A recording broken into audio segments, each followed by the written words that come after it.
Another remedial exercise we can do for the knee mostly encourages a muscle that's associated with the hip as well as the knee.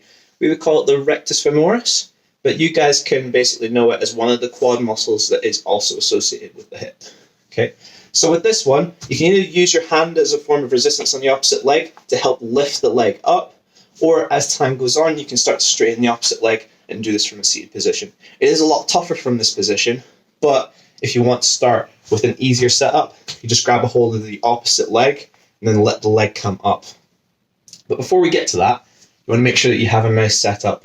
So setup, like we've talked about with the previous video, is trying to bring your knee down, squeezing the leg, and then from there you lift before returning back down.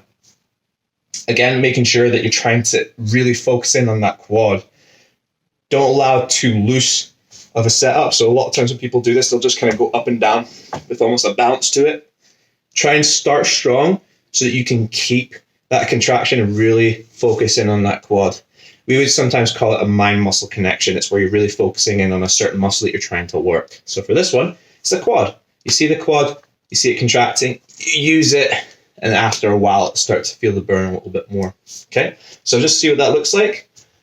Hold the opposite leg, squeeze before coming up, hold at the top, then coming back down again. Relax. Squeeze again, come all the way up, hold, come back down again, relax.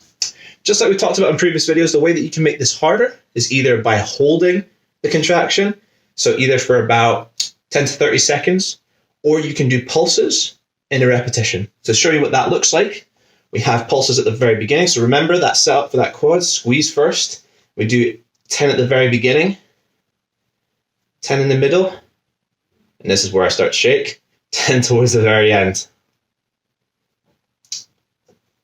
And that'd be 1 rep. Okay. You can also do the linear version, which is basically going up for 1, 1, and 2. Or you can hold at the very top before coming back down for a slow start. Hope you guys enjoyed that, and we'll see you for the next video.